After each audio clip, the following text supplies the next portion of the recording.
өнөөдрийн байдлаар ер нь вакцинжуулалт хичнээн хувьтай явагдаж байна. Яг цаг үеийн нөхцөл байдал ямар вэ? За цаг үеийн нөхцөл байдал өнөөдрийн байдлаар 13 сумд одоо мэлцэн өвчний дархлаажуулалтын ажил хийгдэж байгаа. За нийтдээ 650 мянган мал вакцинжуулахаас одоо нэг 50-60% тавал явж байна. 60% явагдаж байгаа. Булган сум ихтэй 70% явагдаж байна. Үеийн сум 70%. За алтай сум 40%. За алтай сум бас одоо ингээд ас хол нөгөө малчид мал бүгд дотор гараа явчихсан.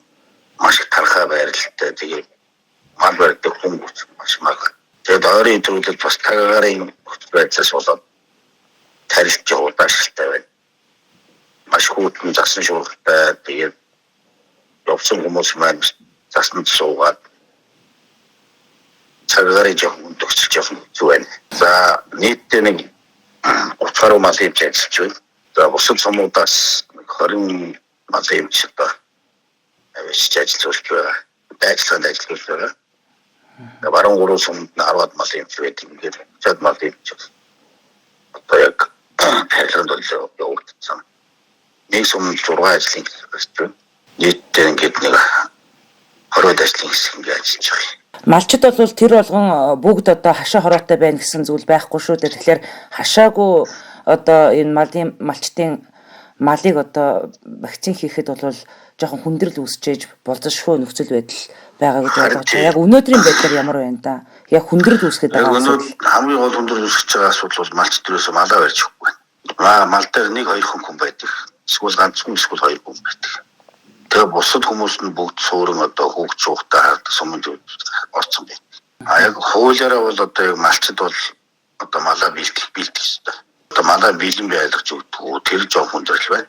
Тэгээд малчдад ойлгуулад за зарим малаа одоо барьж бэлдэж байхгүй малчдад бас хуулийн хариуцлага бүтээх асуудал бас яриад ингэ явж байгаа.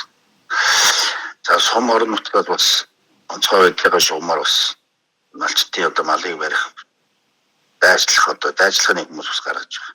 Дээр нь одоо нөө цагаарын нөхцөл байдлаас болоод алтай сум за ялангуяа говийн чиглэл одоо хавдаг байдаг одоо итер чиглэл рүү жоохон одоо нөгөө зардал гарч байна.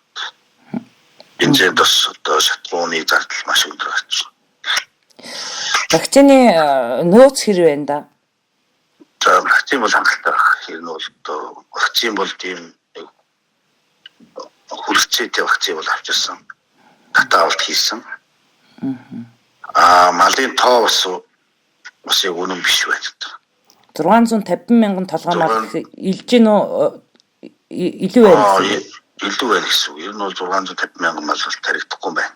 Яагаад тэгэхээр одоо малчд бол малаа хий тоолуулсан байна.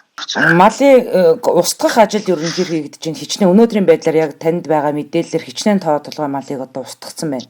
Мэлзээ өвчнөр одоо өвчсөн 23 мал хийгдсэн байна. Нүүрс тээврийн машинуудыг одоо бас тодорхой хугацааны турш одоо хязгаарлаж яаж энэ өвчлөлийн тархалтыг зогсоох юм боломжтой юм уугүй юм уу гэсэн асуудал бас яригдаад байгаа л да. Зайлшгүй юм хийх шаардлага байна уу? Нүүрс тээврийн машиныг бол бид нар бол юугаар явуулж байгаа. Баруун замаараа ер нь бол булган сумаар оруулах байгаа. За. Тийм баруун одоо нүүрсний замаар тэргээр одоо явуулж байгаа. Булган сум руу ямар нэгэн одоо нүүрсний машин тээврийг хэрэглэх бол зөв байгаа. Булган сумаас бол мандыг гаддаг бүгд итгэх болох гарахгүй байгаа. Намаарсан байгаа. Тэгээд ер нь бол яг нүүрс энэ хүн бол одоо манаас мал халдварт өрчүүлчихсэн.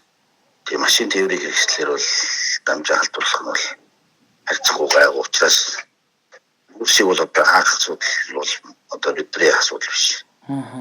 Тэр бол одоо хоёр усмсын хооронд байгаа. Гэхдээ нүүрс тээврийн машинуудыг хил гайлаар орж гарахт нь бол ариутгал хийгдэж байгаа үстэй ерөнтэй.